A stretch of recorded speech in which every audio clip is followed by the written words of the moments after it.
Hello and welcome to today's video, a quick video about Peloton raising their subscription fees, what that includes, and some tips about what you can do about it. Now, I was just sitting here minding my own business when I realized a video that's long been dead on my channel suddenly blew up, and that is what happens when you cancel your Peloton subscription. So a quick Google told me they're raising their prices. Now I'm going to give you some tips if you are a current Peloton customer or were thinking about getting one, but here are the details about what is changing. The subscription fee is going to go from $39 to $44 a month, but the bike and tread prices are going to go down. So the original Peloton bike is going to go down to $1445 from $1745. Now the Bike Plus is going to go down to $1995 from $2,495, while the tread is going to go down to $2,695 from $2,845.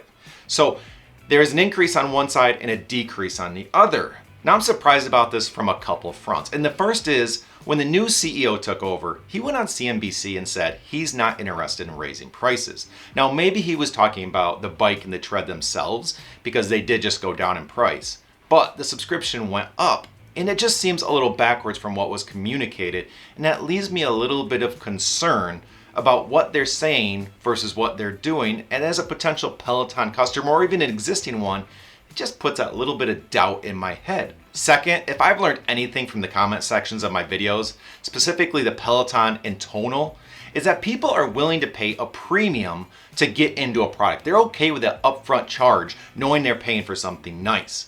But they don't want to be locked into a subscription fee, a monthly fee that's just going to beat them up month over month after they already paid a pretty big premium to get into the product. And the fact that Peloton went the opposite direction, they decreased the price to get into the product, but then locked you into a higher monthly fee forever. And let's be honest, if you're going to get a Peloton bike, you have to pay the subscription. Otherwise, you might as well just get a different bike, because a Peloton bike without subscription, it's just a regular bike and you paid that premium for nothing. So the fact that Peloton doesn't seem to have a grasp on what customers want, again, concerns me a little bit. It just makes me feel like they're out of touch. Now I want to move on to some tips about how you can handle this, current customer or potential customer of Peloton. But first, I am going to say that the Peloton is still a great product and this price increase might be worth it to you. But if it's not, there are alternative options. And I have a lot of videos about this, but I also have a lot of videos lined up talking about Peloton alternatives, other bikes in the market, or ways to go about this to make it more affordable.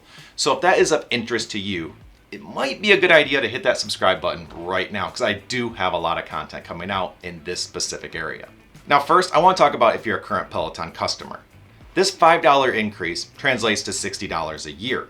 Now, if you don't pay that for 1.5 months, you basically broke even. So there might be ways to get around this. And what I'm getting to is there is a pause membership feature. So if you log into the One Peloton website and go into your profile, and I'll put it on screen, I'll show you how to do this, but you can go into it and hit pause and set it for 1, 2, or 3 months. So my suggestion is during the summer months, or when you're just not as active and you're okay with when you do use it being more of a basic ride, you just use it as a regular bike, you take a month, 2 or 3 off, and you're actually ahead of this. So that might be a great way to get around this, but still fully enjoy the Peloton experience when you're using it most without hitting your pocketbook.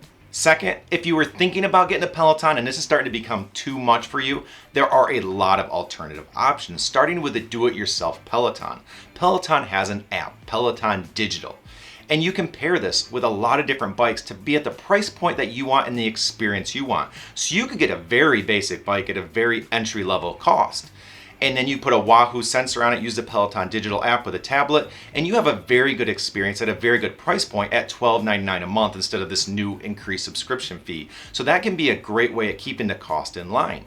If you want to kick it up a small notch, you get an IC4 or a C6, Schwinn or Bowflex. And now those you don't need the sensor because it's already included, and there's a little more bike under you, a little bit better experience. So that might be a better option if you want to boost your experience a little bit but not spend too much. Next up, and a personal favorite of mine, is the STRYDE bike. This feels more like a true connected fitness bike. You have a good quality bike under you, but it still has a screen in front of you. The big thing here is it's unlocked, so you can still use Peloton Digital at that $12.99 price point, but you can still do all sorts of other stuff, whether that's Peloton alternatives, the STRYDE platform itself, using streaming services, YouTube, watching content that you want. There are a lot of ways to use that bike, but at a much better price point. and a much better subscription fee because you're in control there. So that is a fantastic option. If you want to think about an alternative option that still gives you a Peloton experience or an experience that might be more in line with what you want, worth considering. And again, I have videos on that. I will link everything I'm talking about in the description down below, so do check that out. And to be honest, my next video that I'm working on right now is a complete review of the STRYDE bike in 2022. So again, it might be worthwhile to hit that subscribe button so you do see when that comes out. Last, if you're fed up with Peloton and you just want to go a different route or maybe want to support a different company, there are other digital platforms, different apps that you can use. STRYDE has their own app and it pulls Bluetooth information from certain bikes. So if you just want content and you want the video, it's going to work with any bike. But there are also certain bikes that it works with that will pull that Bluetooth information off the bike and give you more of that connected fitness experience where it's got data from the bike and it puts it into the app and you can see what you're doing live. So that could be a neat option. I'm going to be testing and reviewing that here shortly. So again, that'll be out there soon if you want to subscribe and see when that comes out. But there are other options. iFit has an app and there are a lot of different options, even just YouTube if you want to use that. There are ways to make this work for you depending on what your price point is and how you want to use this. So don't feel like you're stuck. There are a lot of ways you can go here. But I hope this helped, and if it did, please hit that like button. It really helps. Subscribe to stay on top of everything cutting edge in the health and technology space. But until next time, here's to a healthier you, and have a good one.